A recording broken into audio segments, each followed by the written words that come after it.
The opportunity to be at the Canadian War Museum to talk about NAFTA and its updates is an important question, and one which not only the United States but also Mexico and Canada are really trying to work through the resolutions of the proposals that were made by each team. And make no mistake about it, the American opportunity where Donald Trump has led have led to pauses and questions from the Canadians and the Mexicans. The questions really that abound are whether we're going to be able to move forward on an economic agreement that will benefit each one of us equally.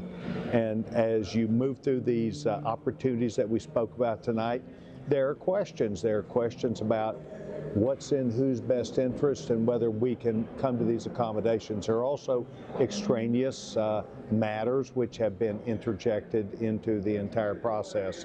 I think the most important question that needs to be resolved is, first of all, is America willing and wants, because it sees as its best interest, to make sure that whatever deal we cut is going to be fair to the Canadians and the Mexicans? And that answer that I gave tonight is yes, it should be.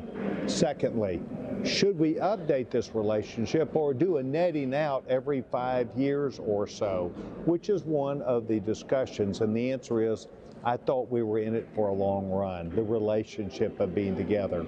And so if we can be clear with each other about not just our intents, but what the outcome would be, then we can prove that we can do business. Lastly, it's real important. The United States of America, as a result of our tax code changes, will move in the next 3 years what it would have taken the Democrats, Barack Obama, 12 years to accomplish. We'd like to have Canada and Mexico be a part of that North American strength. And so we're hoping that we can resolve these differences and all three sides can call to victory.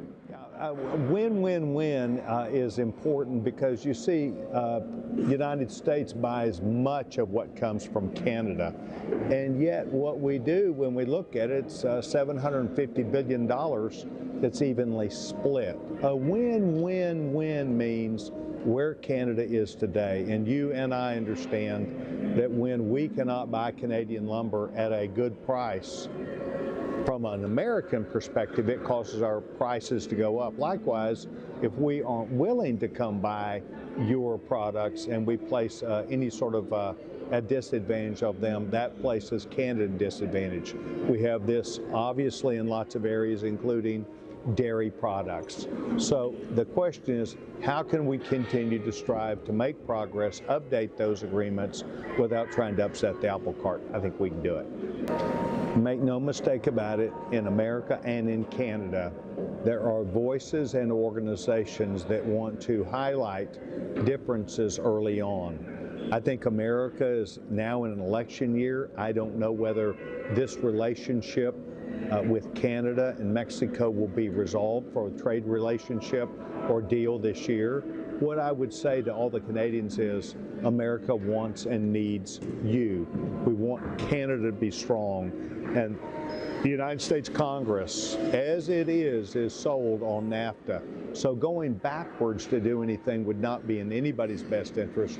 To move forward, I think we can find a Venn diagram of overlaying the things that are in Canada's best interest and the things that are in Mexico's best interest and the United States evenly, and to make sure each of those countries does well and better. So I would say to the Canadians, hang on, we'll get there. Without question, I think sitting in the stands is an easy way to give feedback. And I think the feedback that I would give to American negotiators is feedback that I've said to them point blank, and that is, let's find the place. Let's skate to where we want the puck to be.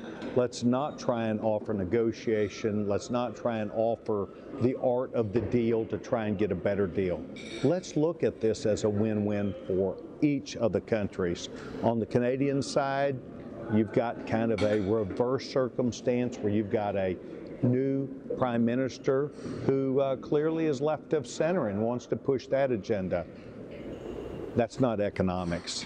That is politics. That is social activity. In my opinion, as a conservative, pro-business Republican, That is not a part of a trade deal. That's a part of free people and countries making decisions about what they want to do, not in trade deals. So I would encourage Canada to real quickly get over those opportunities, and they'll get a better deal and a quicker deal, one which will bring Canada right to our doorstep with America for economic growth, jobs, and careers for all Canadians.